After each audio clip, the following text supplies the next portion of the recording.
And welcome back to another episode of The Hobby Never Sleeps. And I'll tell you what, today, Dante's Vikings got crushed. So we have a special guest on today. The specialest guest ever, Zach Stanley, CEO of WeTheHobby's. Zach, how are you, brother? It's a pleasure to be here with you, Connor.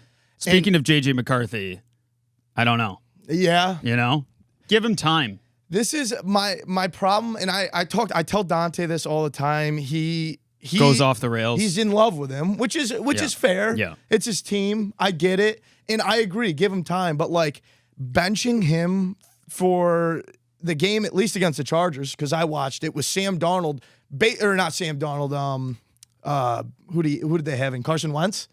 Carson Wentz. Carson Wentz in there with They wish they had Sam Darnold in. Literally. Yeah. With no arm, like kind of puts you in a predicament. You know, on that topic, if you were a Vikings fan and you could go back in time, do you think they would have signed Sam Darnold to that big contract? I certainly would have. I would have too. I mean, the thing that I do see with JJ McCarthy is there's a dog.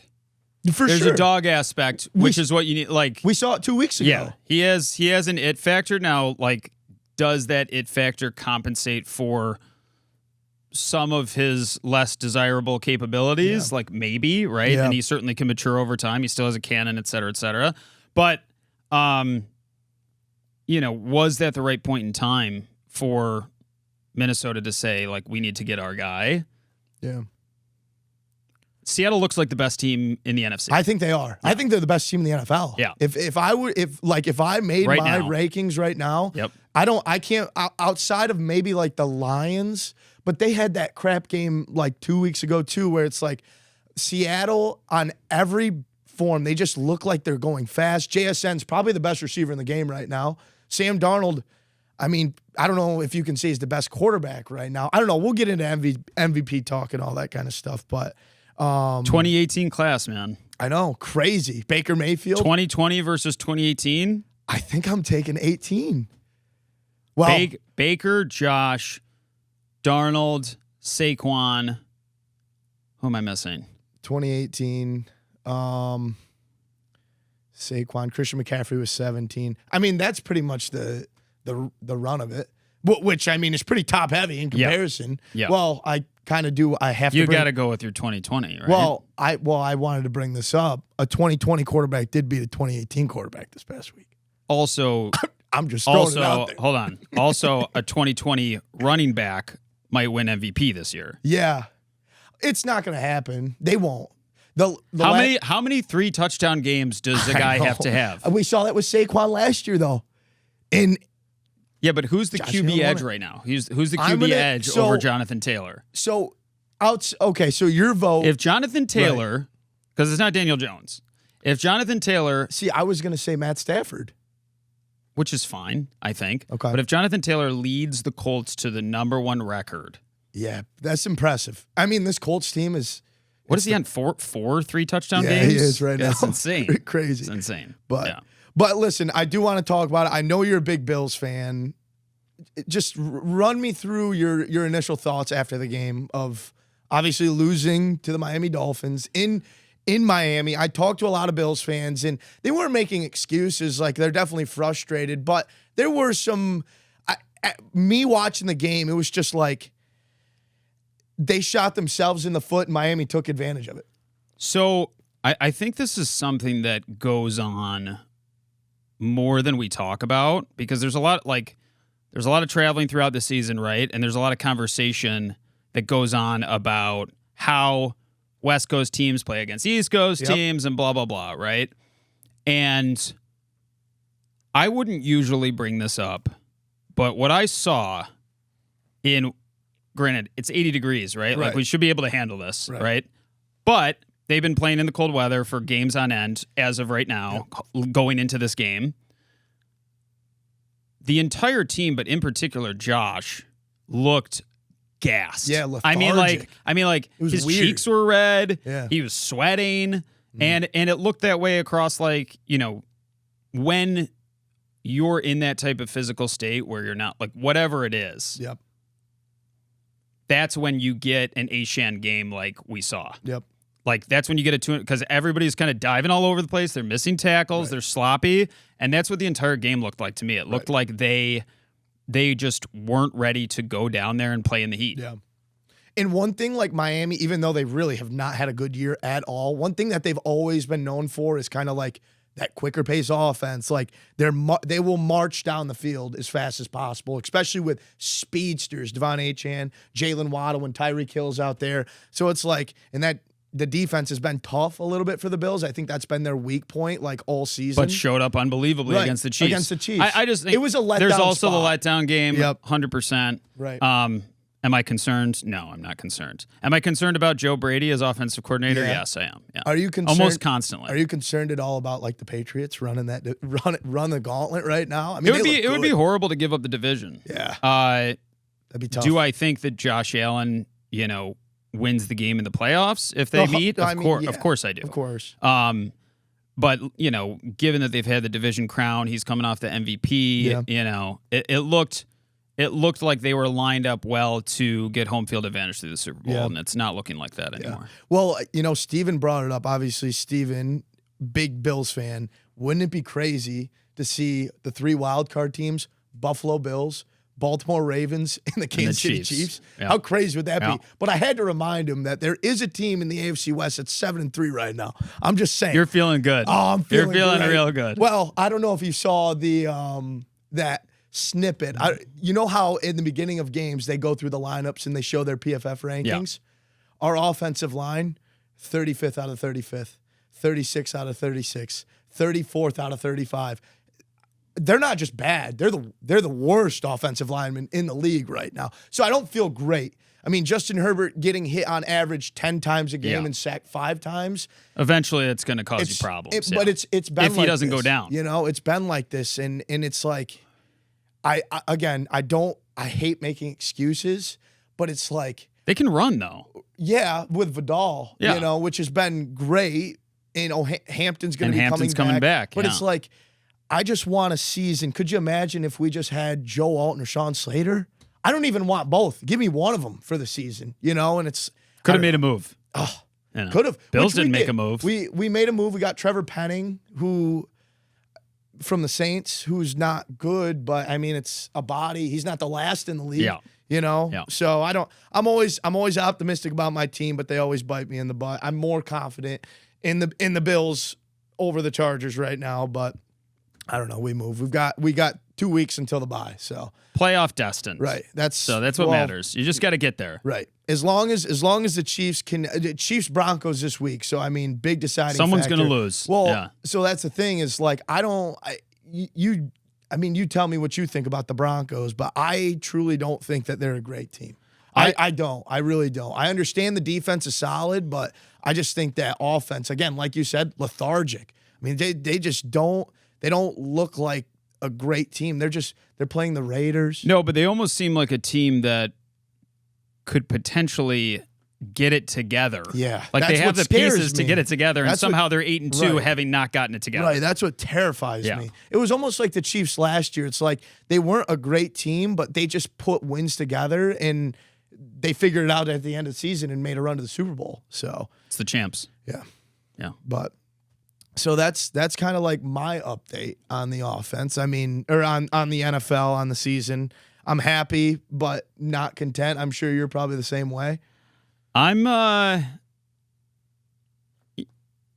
again, if you get in, that's if all you're that there, matters. that's all that matters. Right. So, you get knocked out of the wild card, then I'll start getting nervous. Right. But, I think we're going to see a big Bills bounce back this week. Maybe that's what you guys need. You need to be put in your place in the regular season. We need to be traveling everywhere. Right. Yeah. Need to play our best football in the playoffs. Get healthy in the playoffs. Like, think about it. Lose the division.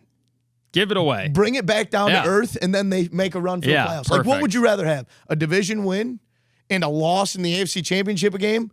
Again, you know what I want. I know you want that too. Yeah. So, I mean, I think it's wide open. The NFC, on the other hand, is low to the brim. Like, somebody came in my chat the other day and was like, "Dude, I think the AFC is way better than the NFC." I was like, "Are we watching the same football right now?" The no, NFC I mean, nasty. you've got the Rams, you've got the Philly, Eagles. and you've got Detroit. obviously nasty. And you've got Seattle. And even like I understand Green Bay lost, but Green Bay's still a good team. Yep. And like Tampa's still a good team. They lost by 3 to the Patriots, who right now Drake May is the front runner of the MVP right now. Like that's where like is he the odds favorite right now? He is plus 250 right now. Should be Taylor. It should be, but they won't give it to him, which is sick. Like if Saquon is not winning it last year, I just don't see unless Jonathan Taylor like literally breaks Eric Dickerson's record in rushing, which could happen for sure. But I don't know. I mean, the last person to win it was Adrian Peterson in 2010. Yeah. 2011, like after coming off that ACL.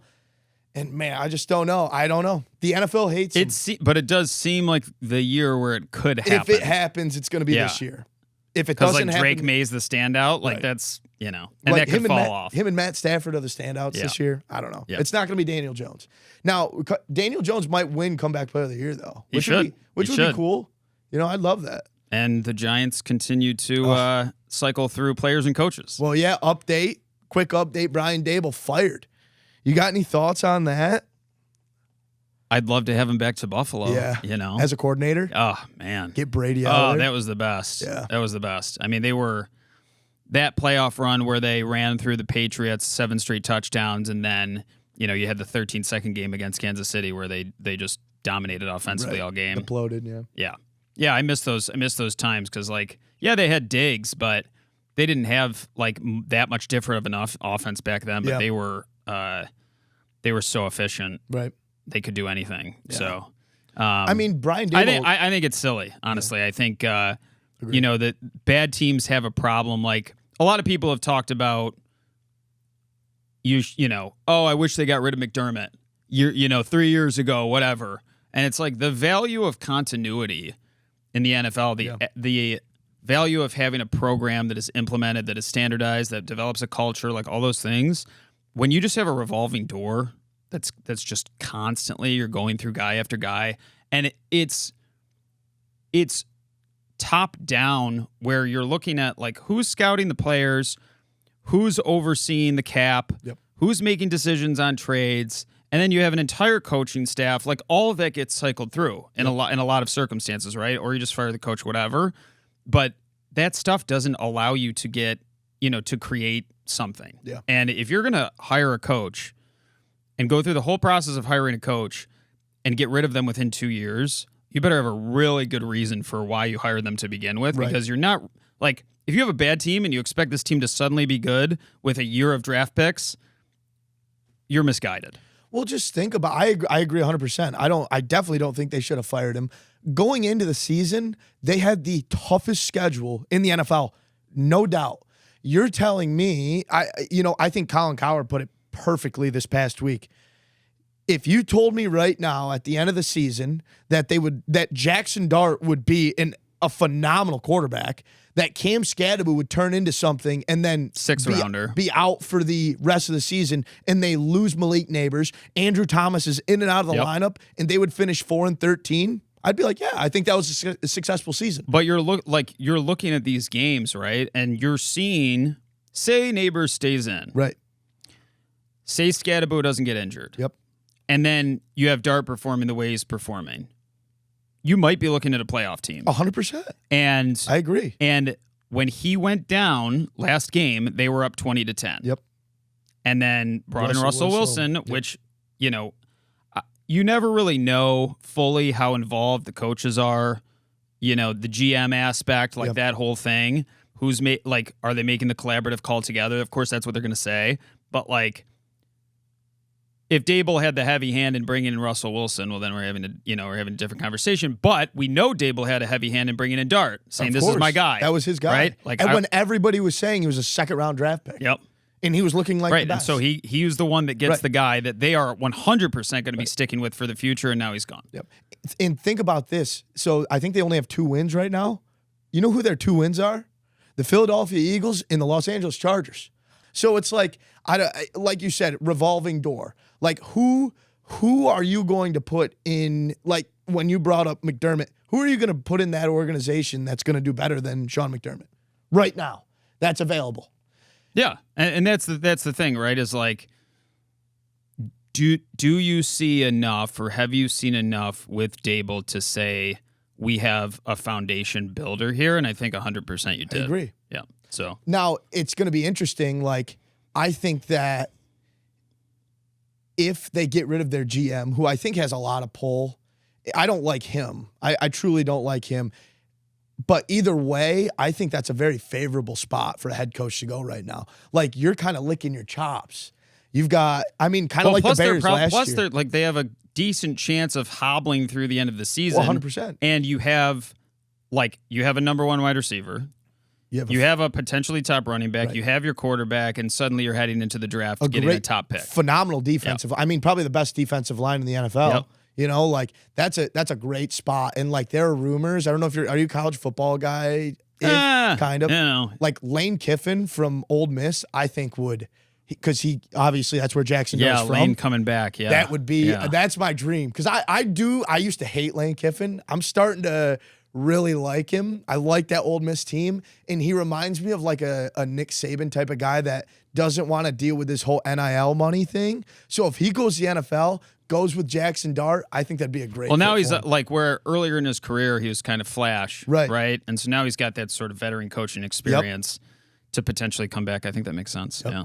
So that's kind of my spiel. Well, listen, I kind of want to transition. I know it's kind of off topic, but on topic. I kind of want to talk to you about We the Hobby in the company. And I've been here now almost 3.5 years, and I don't really know the origins of the company. So I'd love for you to kind of chat about like how you came up with not only yourself, but like the structure of this company and yeah, just take it away. We the Hobby is really about community. Yeah. And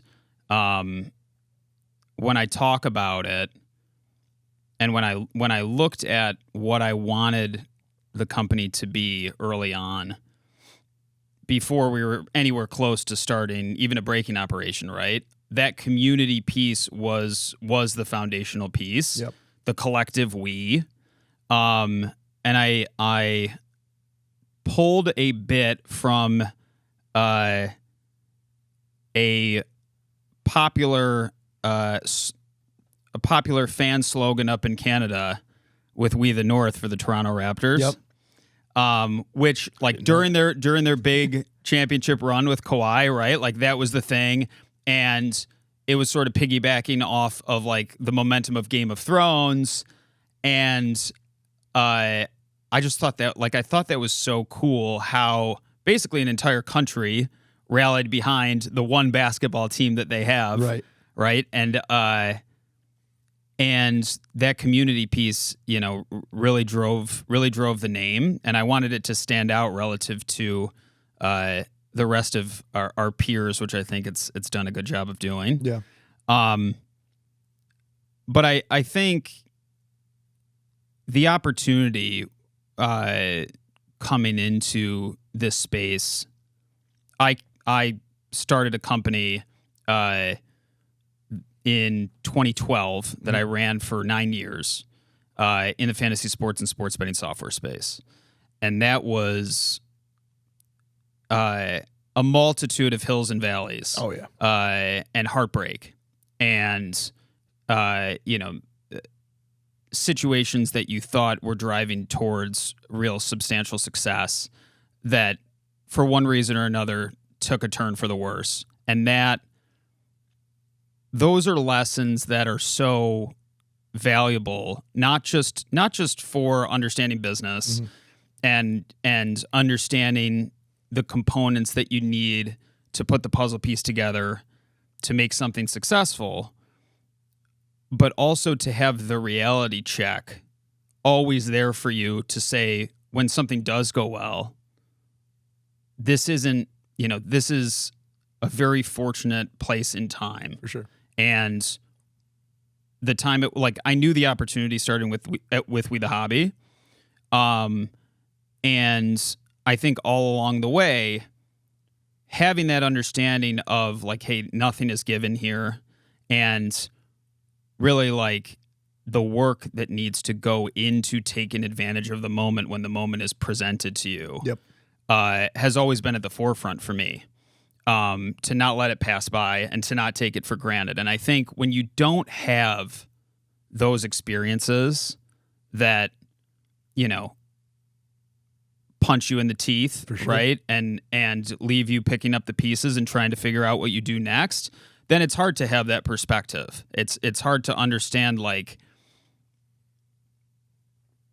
you don't just need to have the wherewithal. You don't just need to have the team. You also need to be in the right place in the right time. Sure. And we happen to be there. And I think I happen to be in a position where I could help build a team towards execution because of those experiences. Yeah. No, I love that. I know. I mean, that's probably one of the main reasons I came on. For people that don't know, I started at April of 2022, and I was finishing my master's, buying product from We The Hobby here, and one day you just pulled me aside and was like, I thought you'd be good on camera. And I was running my own breaking company at the time. Like, nothing crazy. It was just me and a couple of buddies, and I was never on the camera. I was always way too scared. I love talking to people, but I'm not a fan of, putting myself out there, at least at that time. And, you'd kind of broken down the vision, and it was tough to explain to my parents after getting my master's, like, hey, I'm going to be opening up some cards for a living. And they said, oh, are you? What do we, what do we just all do? Right. Yeah. And here we are. So no. And I love that. Do you remember that first stream on Instagram? Oh, I do. I was terrified. Because I had never done anything like that. I was shaking like a dog. I want to even a little bit farther back. I remember my interview, and I am an avid nail biter. I would say that's one of my biggest downfalls. And I remember driving from my apartment and thinking to myself, I'm like, I almost forgot about that. I was like, I pray to goodness he doesn't like say anything about it. I sit down at the table. The first thing he says, he's like, you really gotta cut that out, man. God dang it. I didn't think he'd notice. But that's always you're handling cards. That's not going to work on stream. Yeah. He's like, you might have to start wearing gloves. I hate to say it, but no, that first Instagram stream, we were ripping Phoenix. It had just released 2021, and I was shaking like a dog. I remember it like it was yesterday. But no. That's it, right? I mean, those are like, you threw yourself into the fire. Yep. And I think that's an easy way for opportunities to get missed is you just sometimes those moments are so daunting. And it doesn't mean you're wrong, right. but I think it when those opportunities present themselves and you take that first leap, if you're used to taking leaps, then it's different. Right. But like that first leap is a big one, especially if you're in a new position, in a new environment, and but if you're willing to jump in, even if it doesn't go the way you want it to, you end up learning something anyway.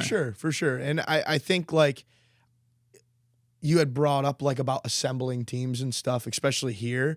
We've gone through a lot of people, and a lot of people have stayed, and I think it shows like who really grows in those type of moments, and it's not an easy job, especially being on-air talent, whether you're one chair or side chair, but I just think we've built a team here that, strives in those type of situations. So, one thing I do kind of want to ask you, and I know we had talked about it before a little bit, but like just stepping outside and just looking at the company as a whole from the day you started it to now, like, is this how you envisioned it?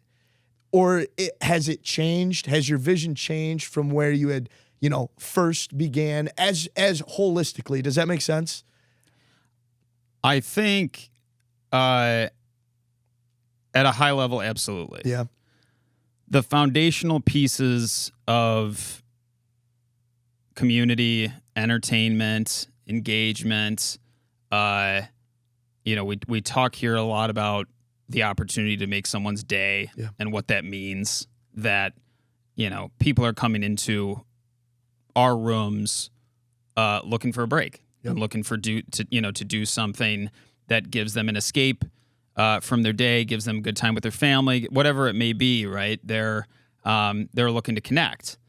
And that driving that responsibility and driving that expectation behind everything that we do, from the entertainers on our staff, to the products that we produce, to the special effects, whatever it may be, it's all part of an ecosystem that works to cultivate that experience and support that community. But I think within that, there's an endless number of mini pivots and strategic shifts that are necessary anytime you're running a business. What might work today really well may not work tomorrow. Right. And if you're not looking 2, 3, 4 steps ahead to see what might be around the corner, then you're missing your ability to position yourself for the future. Yeah. Well, that was actually going to be my next question. Do you have any plans that you can kind of talk about for like the future of this company? I think that we have a lot to do in continuing to grow into new channels and continuing to take advantage of opportunities that are out there. The live shopping space is exploding. Oh, yeah. We certainly saw that with Whatnot's most recent raise, right? Right. And congratulations to Whatnot, by the way. Yeah, great job, Whatnot. But the buy-in, like there's more than enough reasons to point to for why this is such a desirable opportunity. Yeah. And it's not too late for people to get in on this opportunity across the live shopping spectrum. In the U.S., Collectibles have led the way initially on that, but now you're seeing that multi-category growth. And I think we have to look at, certainly within the collectible space, where this is going. And like you see us starting to push out entertainment products. You see us starting to have a bigger footprint in some of the ancillary sport categories that are just starting to get real collectibles exposure over the last couple of years. And I think you're going to see a lot more of that. And I think you're going to see those categories continue to grow within the hobby. And, I think we'd be remiss to not look at the foundation that we've laid out, the team that we built on the marketing side of the business, the operational infrastructure, and say what ancillary opportunities and categories make sense for our community within this ecosystem. And I think there's several different things that we're looking at. There's no end to growth that I see currently in the collectible space for We The Hobby, which is an amazing position to be in. But we have big dreams here, and I think we're as well positioned as ever with the team that we have to execute on those things. Of course. Another thing that I truly really appreciate about you, but just had to give you a couple of flowers here. When I first came on, my hope was this, right? How well we're doing. But at the same time, I've always lived in upstate New York. And I was ready to open up an office down in Texas, and or wherever, somewhere south. And I always wondered why you never did. But now it kind of clicks with me, your appreciation not only for this location, but growing the hobby here in Rochester. I think that speaks a lot to, what this company represents. So, Yeah, it's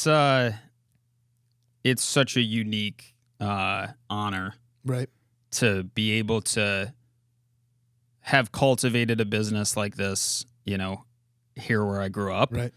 I talk about Bristol a good amount in that, when ESPN started, like Bristol they were in trailers in Bristol, right? And like, how do you go from that to cultivate the biggest talent in the world, pool of talented entertainers in the world to come and join you in Bristol, Connecticut, right? And I think that that's an incredible story of what ESPN was able to accomplish and starting in no man's land to an extent in terms of where people would envision a business being built. Right. And we have an amazing community in Rochester, and I think timing wise in the history of Rochester, Rochester's sort of in a rebound. Oh, 100%. And there's so many exciting things happening within, the restaurant scene, new businesses,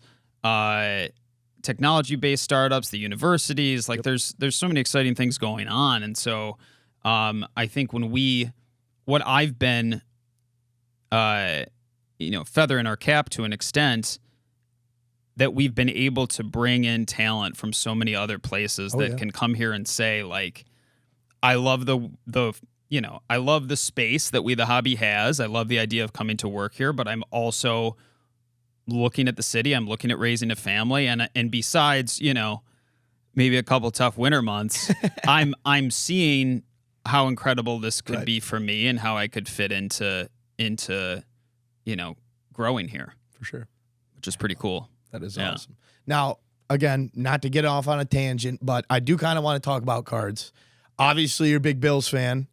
Celtics. Do you have a specific PC that, like, cards that you have that will never leave?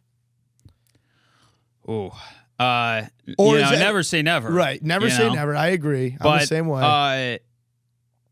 We The Hobby happens to own a Josh Allen 2018 Prism stained glass black finite Such 1 a of cool 1, card. and it actually is my favorite card. Yeah. That exists. I love it. And so I saw that pop up on I think it was Fanatics Collect at one point in time. In December of 24. And I was like, we got to go out and get that card. Yeah. And so we have that card here. But for me, like, personally, beyond that, I'm trying to look at, still as an enthusiast, I'm trying to look at opportunities within the market, and that, like, football has been so heavily acknowledged within the market, right? Yep. And you can see that with some of the rookies coming in, that you get these outrageous values on new products coming out for rookie classes and stuff like that. And that's a hard environment to invest in. For sure. The demand is obvious, right? Because you want that new player and the excitement of that new player and to be a part of that. But in reality, it's some of the sleeping dogs within the league that are left behind until they're not, right? Yep. At one point, Jonathan Taylor cards were extremely low. Oh, yeah. Like, really low, even though he was playing well, right? But he's sort of lost in Indy. It's not a big market. Right. No, and now, like, his cards have skyrocketed, right? So you can certainly look at those opportunities within sport.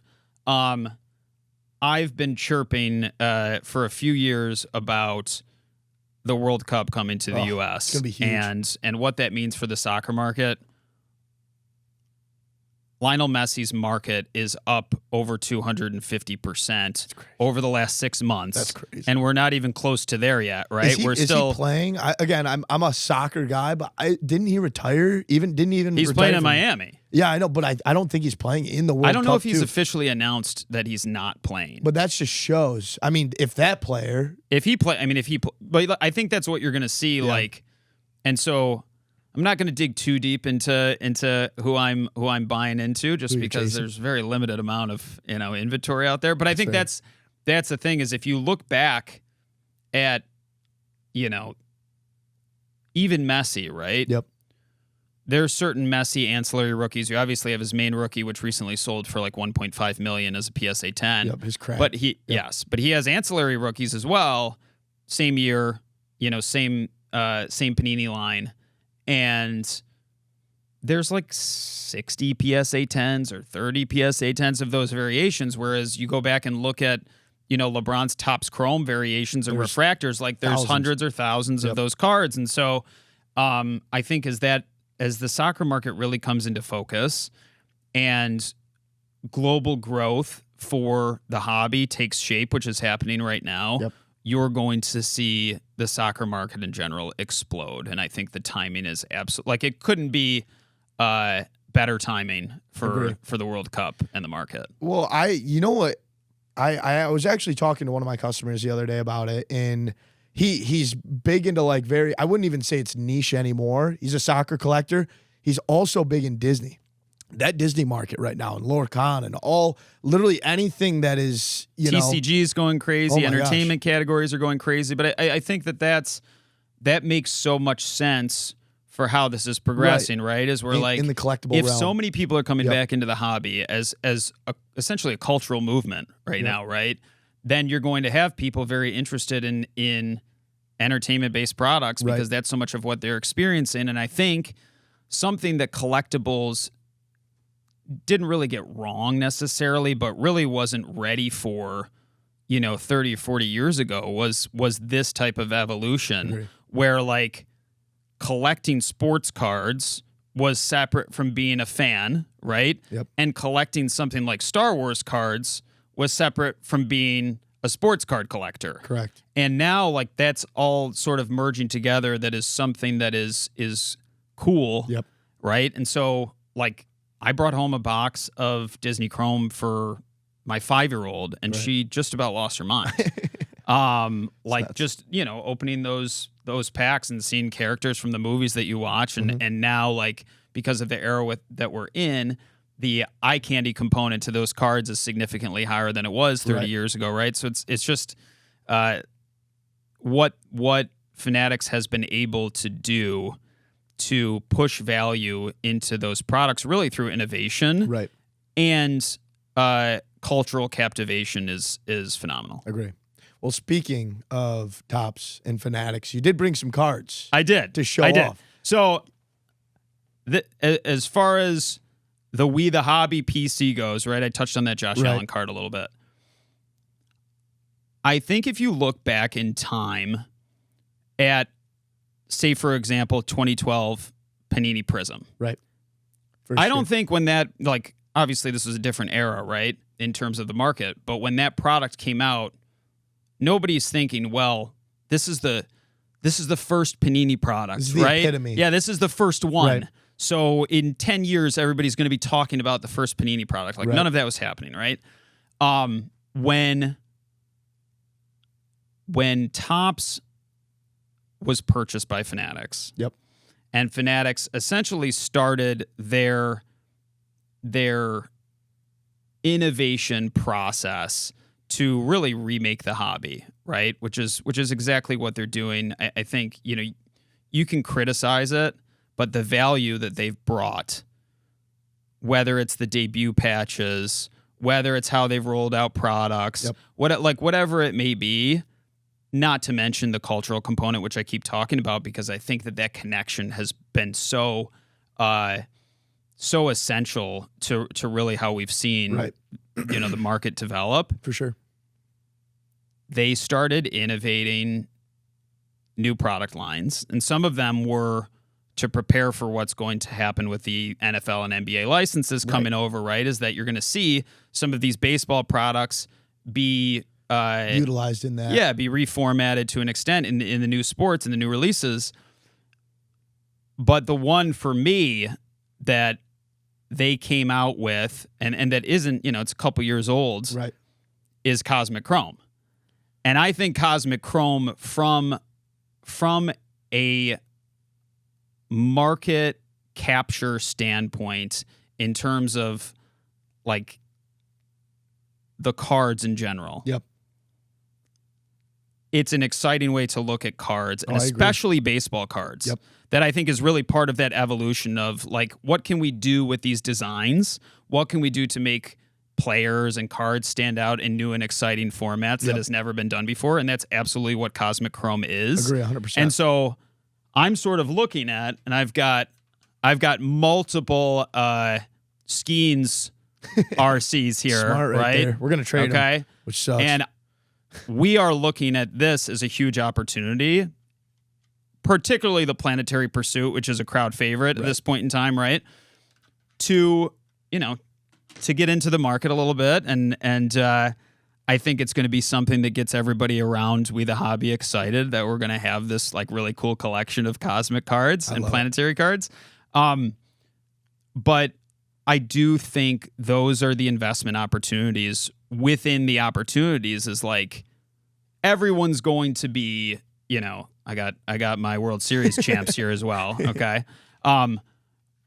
But I think everyone's going to be talking about Topps Chrome basketball, right? I agree. And as these products get rolled out, there's going to be a lot of excitement around them. I think there's potential for a few of the higher end products. There will be tons of excitement around them, right? Generally speaking. But I think they will be treated to an extent similar to any major release, right? Like there will be, first time around, there will be a significant wave, right? But will the market recognize the card, like when they come out with Icons basketball? Right. Will the market recognize those card values any different than a flawless basketball? Correct. Or will they look at it the same? Right. And therefore, you potentially have an investment opportunity because you are holding the first release ever For sure. of Icons basketball. I think about that all the time. You know, like I'm more, when you were talking about like investing and like trying to find that niche player, I do that a lot in baseball. Like Bowman Chrome is my favorite product of all time. Bowman Draft, Bowman Sapphire. So like in most higher end, Transcendent, and I'm more of a football guy. I love football. I like investing in baseball. So I'm curious to see when they do take over those licenses, are we going to get like a dynasty? Yep. That would be sick. We absolutely are. And I'm pumped for that. It's going to be incredible. It's going to be awesome. And like, again, within that, I sincerely believe that like, what will we be talking about in 8 to 10 years? Right. Like, I think we'll be talking about this type of stuff first case for hit. Basketball and for football, and be like, these are the parallels. These are the cards that came out for the first time for the sport ever, right? Because the difference that you have is like, we had Topps Chrome basketball. Right. Okay, so it's extremely exciting, obviously. Like, we can't wait for Topps Chrome to be back in basketball. But these products came out for the first time ever. Right. And so Icons basketball is going to be first time ever. So I think that is such a unique investment opportunity to say, like, I'm going to hold this for 8 to 10 years because we're going to be looking back and saying, wow, this was what is that? That's first year Icons, right? And those designs will be sort of memorialized in collector's history. Yeah. If you don't have anything else for me, this will do it for the Hobby Never Sleeps. Zach, I appreciate you hopping in, taking some time out of your day to hang out and talk some sports and the hobby and all that good I hope stuff. we get to do it again soon. Oh, buddy. we definitely will. This is a good time. Well, this will do it for another episode of The Hobby Never Sleeps. Make sure you guys follow us on all streaming platforms. And we'll see you next week. We move.